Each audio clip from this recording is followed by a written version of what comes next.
A warm welcome to all of you.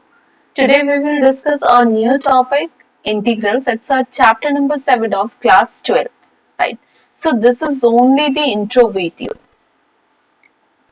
So what is our first topic in this video?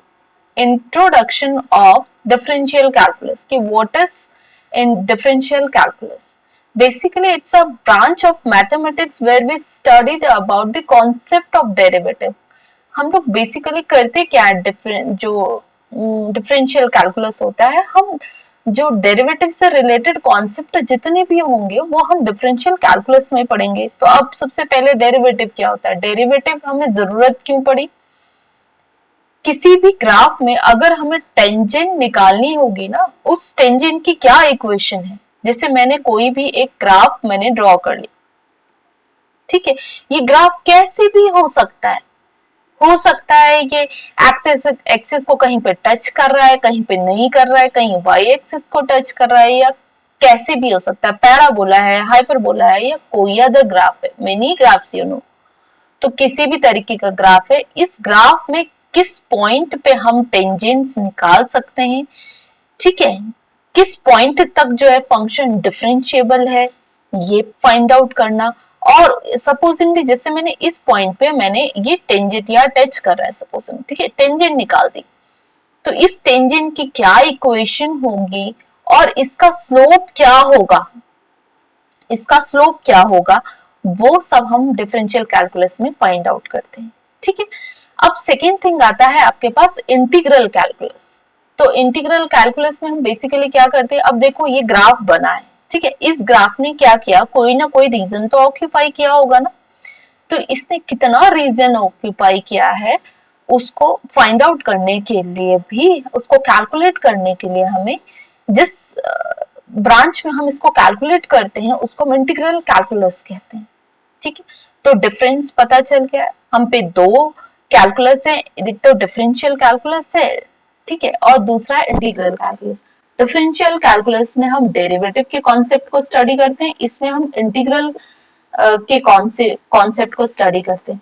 Differential calculus में हम किसी graph में केवल tangent की line की इक्वेशन और उसका जो स्लोप है, कितना स्लोप है, वो फाइंड आउट करते हैं, किसमें, डिफरेंशियल कैलकुलस में। इंटीग्रल कैलकुलस में हम क्या करते हैं, कितना रीजन उसने ऑक्यूपाई किया है वो स्टडी करते हैं हम, किसमें, इंटीग्रल्स में। समझ आया। तो वो कैलकुलेट हम कहाँ करते हैं, इंटीग्रल्स में करते हैं। अब देखो क्या है, अगर सपोजिंगली क्या है कि किसी, ये जो मैंने ग्राफ लिखा है ए टू बी, मैंने इसका इंटरवल दे दिया, और अब मैं ये कह रही हूँ कि सपोजिंगली ये जो है ए टू बी पूरे इंटरवल में ये ग्राफ डिफरेंशिएबल है।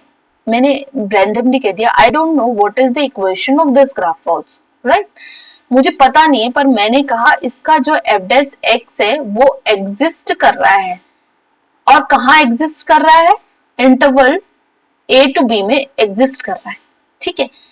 तो आपके मन में जो क्वेश्चन अराइज होगा वो क्या होगा, कि इसको देखते ही हम ये कह रहे हैं कि इसका एफ डैश एक्स एग्जिस्ट कर रहा है, मतलब इसमें किसी न किसी पॉइंट पे आप टेंजेंट निकाल सकते हो, स्लोप निकाल सकते हो, ये इतने पॉइंट में डिफरेंशिएबल है। तो डिफरेंशिएबल तभी तो होगा जब फंक्शन होगा ना। तो हम क्या कर सकते, इसका डेफिनेटली कोई ना कोई क्या होगा, फंक्शन होगा, भले मुझे नहीं पता पर होगा तो ना। तो इस एफ को ही हम, जब डेरिवेटिव दिया हो और हम उससे एफ निकाल रहे हो, तो इसी एफ को हम क्या कहते हैं, एंटी डेरिवेटिव कहते हैं, एंटी डेरिवेटिव कहते हैं, ठीक है। या फिर एंटी डेरिवेटिव हो गया, या फिर हम इसको इनडेफिनेट इंटीग्रल भी कहते हैं, इनडेफिनेट इंटीग्रल भी कहते हैं। समझ आया। तो देखो बात तो वही हो, या तो एंटी डेरिवेटिव कह लो या इनडेफिनेट, इनफाइनाइट नहीं, इनडेफिनेट इंटीग्रल कहते हैं, ठीक है। क्या कहते हैं, इनडेफिनेट इंटीग्रल कहते हैं, ठीक है, या एंटी डेरिवेटिव या फिर इनडेफिनेट इंटीग्रल कहते हैं। अब प्रैक्टिकली कोई एग्जांपल लेते हैं। देखो अगर मैंने कहा किसी ऑब्जेक्ट के में मुझे क्या दे, इंस्टेंटेनियस वेलोसिटी दी गई, supposingly v is equal to मुझे x मीटर पर सेकेंड दिया गया है, ठीक है। तो इसका मतलब क्या है, वेलोसिटी मुझे दी गई है और एक मुझसे क्वेश्चन पूछा जा रहा है, क्या आप इसकी पोजीशन निकाल सकते हो? मुझे वेलोसिटी दिया, पोजीशन निकालने को लोग कह रहे हैं, क्या क्वेश्चन राइट? एकदम राइट है। Why it is right? Because v is equals to d upon t होता है कि कितनी उसने डिस्टेंस, किसी समय में उसने जितनी डिस्टेंस कवर की है वही तो उसकी वेलोसिटी है ना। तो जब मुझे पता चल जाए कि उसने डिस्टेंस कितनी कवर की है तो मुझे उसकी पोजीशन मिल जाएगी, तो मिल सकती है ना। उसने सिर्फ वेलोसिटी दी है, बट मैं वेलोसिटी से क्या निकाल सकती हूँ, उसकी पोजीशन निकाल सकती हूँ। तो यही चीज जो है इंटीग्रल्स में भी आता है, वो आपको डेरिवेटिव दे देगा, आप उस डेरिवेटिव से उसका फंक्शन निकालोगे। इसमें फंक्शन निकाला जाता है। अभी डिफरेंशियल कैलकुलस में वो 6 नंबर चैप्टर था, वहां आप क्या कर सकते हो, वहां किसी फंक्शन का डिफरेंशिएशन निकालते हो, बट यहाँ पे डिफरेंशिएशन से फंक्शन निकालते हो, और फंक्शन को ही हम एंटी डेरिवेटिव कहते हैं, और इसी को हम क्या कहते हैं, एंटी डेरिवेटिव और इंडेफिनिट इंटीग्रल भी कहते हैं। ठीक हो गया। बेसिकली इंटीग्रल्स में हम क्या करते हैं, दो ही तरीके के क्वेश्चन आप पढ़ोगे, ठीक है। कौन कौन से क्वेश्चन आप पढ़ोगे उसके बारे में चर्चा करते हैं। देखो फर्स्ट क्वेश्चन आप स्टडी करोगे कि अगर आपके पास एक होता है इसमें इनडेफिनिट इंटीग्रल, और दूसरा होता है इसमें क्या, डेफिनेट इंटीग्रल, राइट।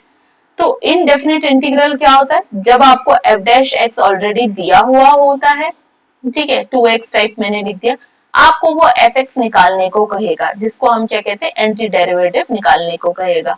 और यहाँ पे क्या होता है, वो कोई ग्राफ आपको दे देगा, और इस ग्राफ में ग्राफ की इक्वेशन देगा, बेसिकली ग्राफ बना के भी देते हैं कभी कभी, या फिर वो क्या करेगा, ग्राफ की इक्वेशन दे देगा। अब वो पूछेगा कि इस ग्राफ ने कितना रीजन ऑक्यूपाई किया है। तो जब आप रीजन को कैलकुलेट करते हैं तो वो डेफिनेट इंटीग्रल में आता है। जब आप क्या करोगे, सिर्फ एंटी डेरिवेटिव निकाल रहे होंगे, एंटी डेरिवेटिव, अगर आप सिर्फ एंटी डेरिवेटिव निकाल रहे हो तो वो इनडेफिनेट इंटीग्रल में आ जाएगा। तो यही दो जो क्वेश्चन है वो यहाँ पे भी इन्होंने मेंशन किया, आप इसको केयरफुली पढ़ना तो आपको सब समझ में आ जाएगा, ठीक है। तो thank you so much for that.